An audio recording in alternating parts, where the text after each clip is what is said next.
It's called the Sprockids Program, and it's put on by the Williams Lake Boys and Girls Club. Twice a week at 3:30 p.m., they give local kids the opportunity to saddle up on mountain bikes and hit the trails. And we run a program on Monday for intermediate kind of riders from 3:30 to 5:30, and the kids can come, they can bring their own bikes, and we just go for a ride. And then on Wednesdays, we run it with the preteen after school program, so that's where some of the more beginner kids can come out. And here's one of the best things about the Sprockids program. It's free. Yup, and you don't even necessarily have to have a bike either.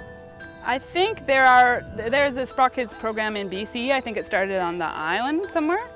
So there are a few programs like it in BC, but for our area it's pretty unique. There's nothing else like it in town. Definitely, especially where kids don't need their own equipment. That's pretty huge. It all started about 14 years ago as a way to get kids off the couch and out in nature. I love riding my bike outside with kids. It gets kids outside. The kids are always stoked to be outside. They're never bad when they're riding, right? Kids are always busy. They love it. Because I wasn't being very active and I needed something to be active, so I joined Sprockids.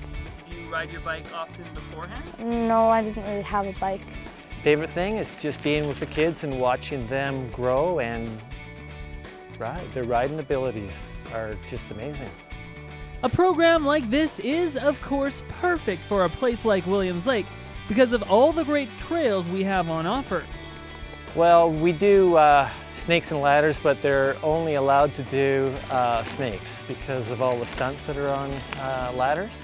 And but they love it. They just absolutely, ride by that stuff, and they just would love to go on that. I have to say, I like Mitch's Brew, but I also like snakes and ladders. All the trails in town are super accessible for all levels, so it's good because you never know who's going to show up. The kids can be pretty varied, but there's always ride-arounds, mellow stuff, and then some jumps for the crazier ones. As you can see on this first day of riding, there were more volunteer leaders than kids, and that needs to change. And I encourage any kids that want to show up and be part of this that it's pretty exciting once they come and they start to make some friends, and the kids kind of help one another to progress in their biking abilities. So more kids come out, the better. And of course, in true Go fashion, I can't participate. It's because I'm too old. With Go Williams Lake, I'm Jonathan Horst.